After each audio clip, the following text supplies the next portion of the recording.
The sun hung heavy in the Kruger sky, casting the asphalt in shades of blistering amber.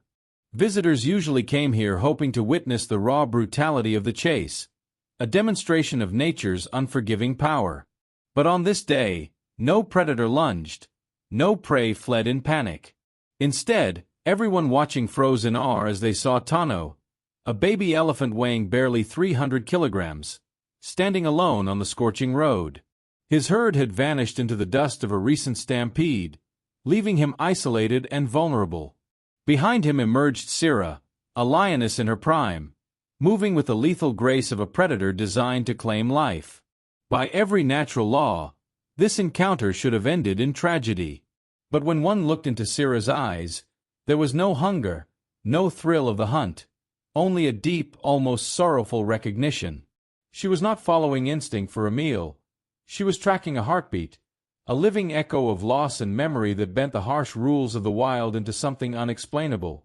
Sira's story of sorrow began a week earlier, when she had been the mother of 3 cubs, hiding them in dense brush and tending them with all the devotion of a queen. But nature is merciless, and a raid by cunning hyenas had stolen her children from her. She was left bereft, with cries echoing in her ears and no cubs to nurse, wandering her kingdom with grief that dulled even the sharp edge of her hunting instinct. For Tano, the herd was everything, a fortress of legs and trunks, a living library of survival knowledge.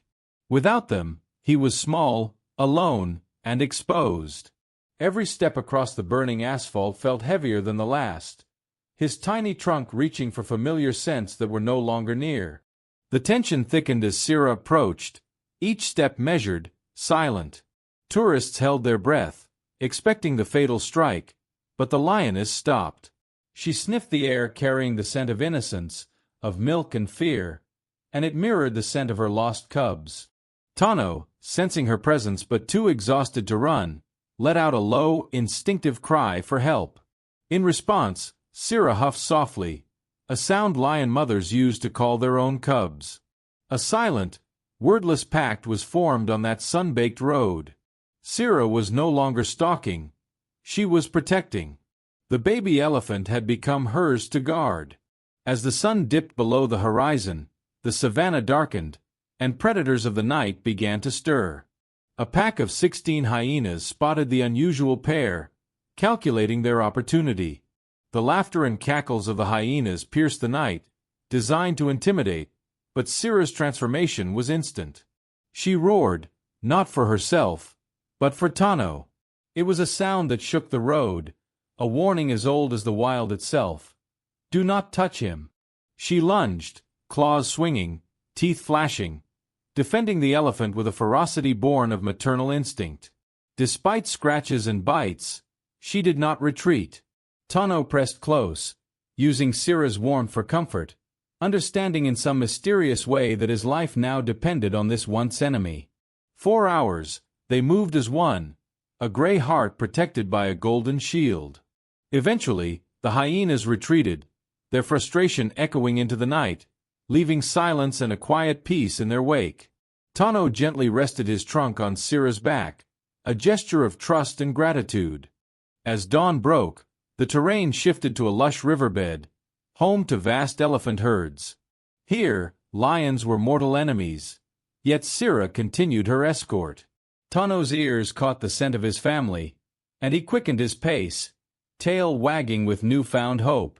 Sira slowed, knowing her part was complete. From a distance, she watched as the matriarch of the herd stepped forward, sensing the lioness yet choosing not to attack. A moment of silent respect passed between the mothers, one mourning her lost children, the other reunited with hers. The matriarch acknowledged the unusual protector with a gentle puff of air and led her family away, leaving Sira on the ridge as Tano disappeared into the safety of his herd. Her mission fulfilled, she returned to the shadows, no longer just a hunter but a legend of the Kruger winds. Stories like this resonate deeply because they remind us of empathy beyond the boundaries of labels.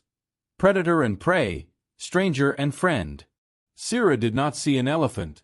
She saw a soul in need of care. Nature, often portrayed as a place of cruelty and cold survival, sometimes reveals moments of profound kindness and connection. She could have fed herself, but instead, she nourished her spirit by protecting another life.